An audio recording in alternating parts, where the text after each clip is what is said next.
News 7 Tamil, பொறுப்பும் பொது நலமும். இலங்கையின் யாழ்ப்பாணத்தில் அதிபர் வேட்பாளர் மைத்ரிபால சிறிசேன தீவிர பிரச்சாரத்தில் ஈடுபட்டுள்ளார். இலங்கையில் அதிபர் தேர்தல் ஜனவரி மாதம் 8ஆம் தேதி நடைபெறுகிறது. இதனை முன்னிட்டு அங்கு தேர்தல் பிரச்சாரம் தீவிரப்பட்டுள்ளது. யாழ்ப்பாணம் சங்கிலியன் பூங்காவில் நடைபெற்ற பிரச்சார கூட்டத்தில் மைத்ரிபால சிறிசேன பங்கேற்றார். அப்போது பேசிய அவர் தமிழ் தேசிய கூட்டமைப்பு ஆதரவு வழங்கியதற்காக நன்றி தெரிவித்தார். மேலும் அதிபர் ராஜபக்சே தமிழர்களுக்கு எதிராக பொய் பிரச்சாரம் செய்து வருவதாக குறிப்பிட்டுள்ளார். மேலும் அதிபர் தேர்தலில் வெற்றி பெற வாக்குகளை வழங்க வேண்டும் என்றும் அவர் கேட்டுக்கொண்டார். கூட்டத்தில் ஐக்கிய தேசிய கட்சியின் நாடாளுமன்ற உறுப்பினர்கள் விஜயகலா மகேஸ்வரன், மனோ கணேசன், முன்னாள் அதிபர் சந்திரிகா குமாரதுங்க, சரத் பொன்சேகா, துமிந்த திசநாயக்க, விஜயகலா மகேஸ்வரன், ராஜித சேனரத்ன ரிசாத், பதியுதன் உள்ளிட்ட பலர் பங்கேற்றனர்.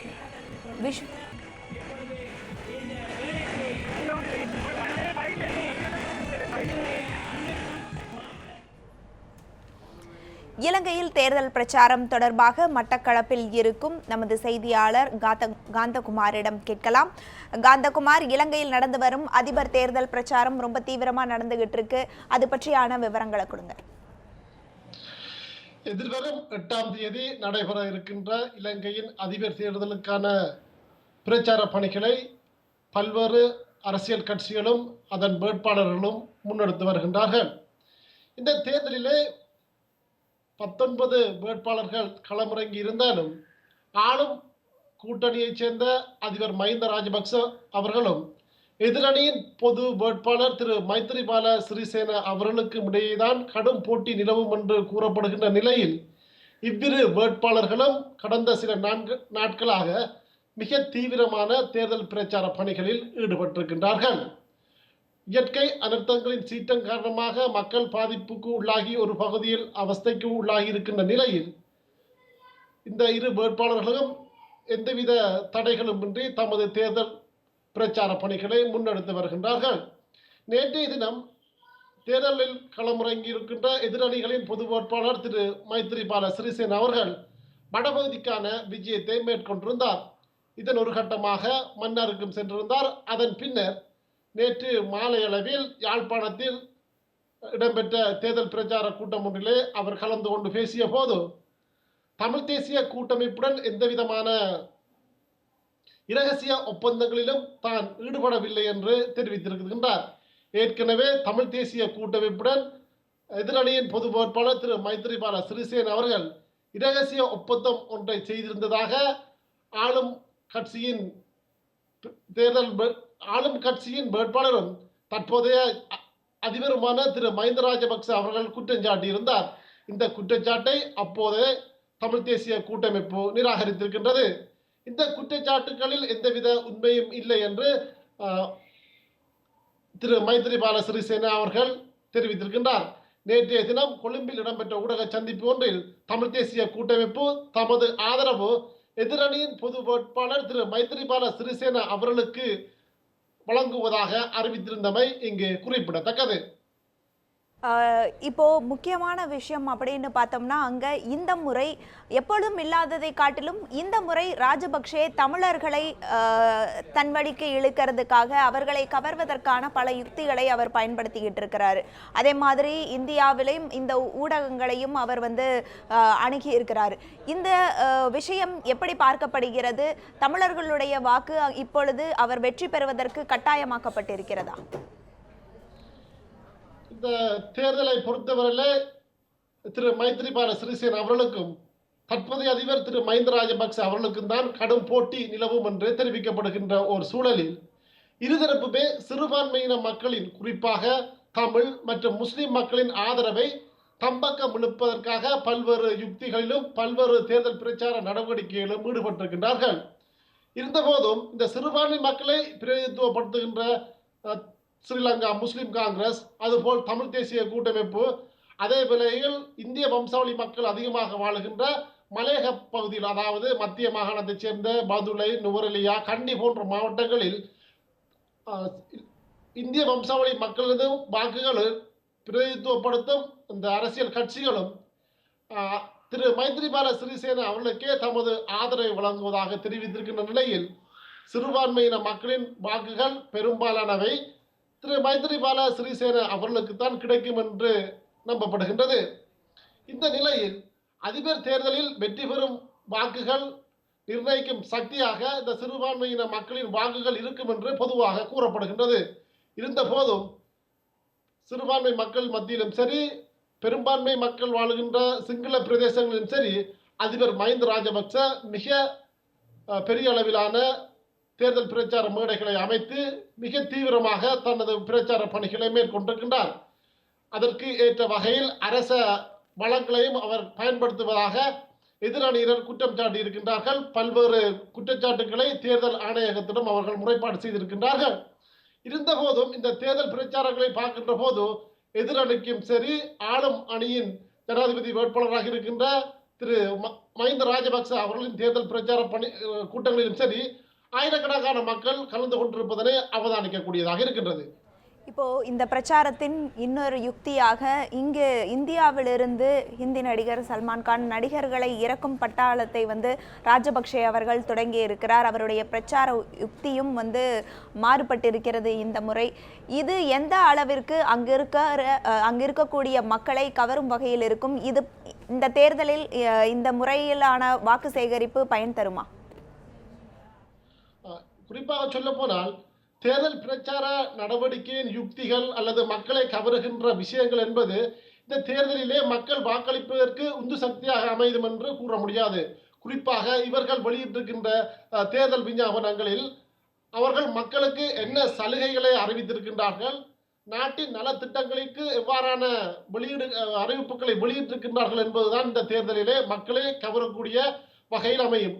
அதன் அடிப்படையில் தான் மக்களின் வாக்குகளும் இந்த தேர்தல் களத்தில் இறங்கியிருக்கின்ற வேட்பாளர்களுக்கு கிடைக்கும் என்று கூறப்படுகின்றது. இந்த இந்திய சினிமா பிரபலங்களை அழைத்து வந்திருப்பது வேண்டுமென்றால் அவர்களது பிரச்சார கூட்டங்களுக்கு இந்த சினிமா பிரபலங்களை பார்ப்பதற்காக அதிக அளவிலான மக்கள் சென்றிருந்தாலும் கூட அந்த மக்கள்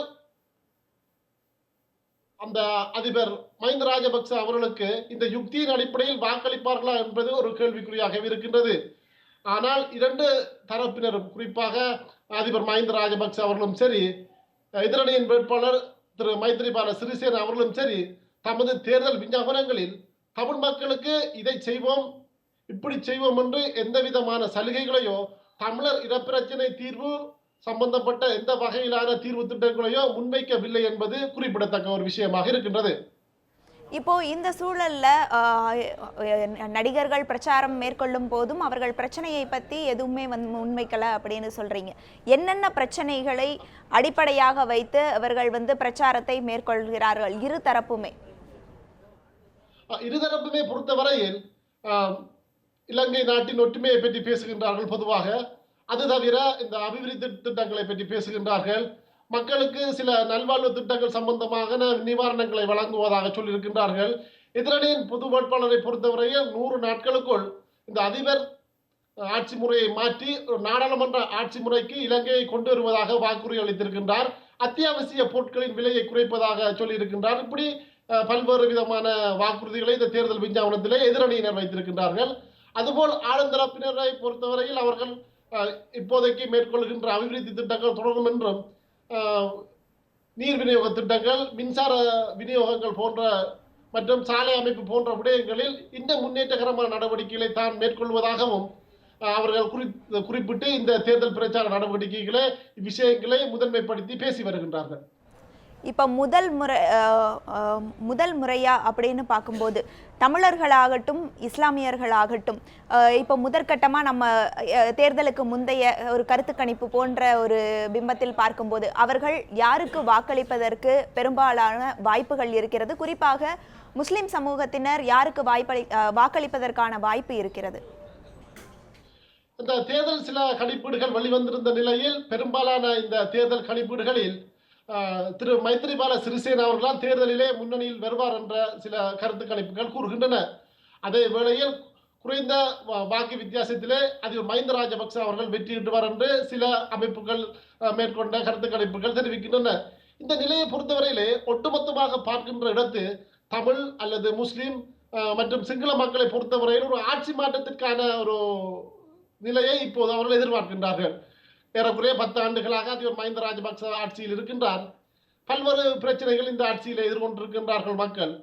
இந்த நிலையில் ஒரு ஆட்சி மாற்றம் என்பது எல்லோராலும் பரவலாக எதிர்பார்க்கப்படுகின்ற ஒரு விஷயமாக இருக்கின்றது.